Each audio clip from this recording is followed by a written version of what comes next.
Rahul മാങ്കൂട്ടത്തിലിന്റെ രാജിയിൽ VP. ദുൽകിഫിലിനെതിരെയും cyber ആക്രമണം. Youth Congress WhatsApp ഗ്രൂപ്പിലും എഫ്ബിയിലുമാണ് വിമർശന കമന്റുകൾ. യൂത്ത് കോൺഗ്രസ് പ്രസിഡന്റിനെതിരെ മാധ്യമങ്ങളെ കണ്ടത് സംഘടനാപരമായി ശരിയാണോ എന്ന് പരിശോധിക്കണം. രാഹുലിനെതിരെ രംഗത്ത് വന്നതിന് തിരിച്ചടി ഉണ്ടാകുമെന്നും കമന്റുകൾ. വിശദാംശങ്ങളുമായി മുഹമ്മദ് അസ്ലം ചേരുന്നുണ്ട്. അസ്ലം, രാഹുലിന്റെ രാജിക്ക് പിന്നാലെ വ്യാപകമായി സൈബർ അറ്റാക്ക് പല രീതിയിലും പലയിടങ്ങളിലും റിപ്പോർട്ട് ചെയ്യപ്പെടുന്നുണ്ട്. എന്തൊക്കെയാണ് ഈ കമന്റുകളൊക്കെ പറയുന്നത്? അബിൻ വർക്കിക്ക് പിന്നാലെ സംസ്ഥാന ജനറൽ സെക്രട്ടറി വി.പി. ദുൽകിഫിലിനെതിരെയും വിമർശനങ്ങളും അതോടൊപ്പം തന്നെ സൈബർ അറ്റാക്കുകളും വരുന്നുണ്ട്.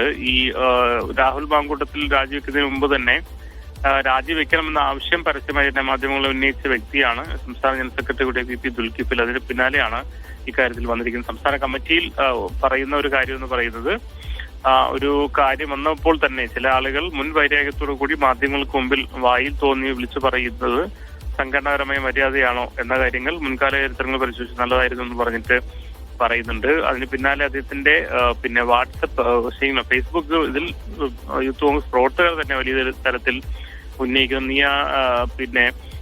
രണ്ട് കൈയടി കിട്ടാൻ വേണ്ടി എന്തും ആരെയും തള്ളിപ്പറയുന്ന രീതിയിൽ ഒരു കാര്യം പറയുന്നുണ്ട്. അതോടൊപ്പം തന്നെ ഒരു ആരോപണം യൂത്തിന്റെ പ്രസിന് നേരെ ഒരു ആരോപണം വന്നപ്പോൾ കാത്തിരിക്കുമായിരുന്നല്ലേ നീ മാധ്യമങ്ങൾക്ക് ബൈറ്റ് കൊടുക്കാൻ എന്ന് പറഞ്ഞിട്ട് അങ്ങോട്ട് പലതും നമുക്ക് വായിക്കാൻ പറ്റുന്ന ബുദ്ധിമുട്ടുകളുണ്ട്.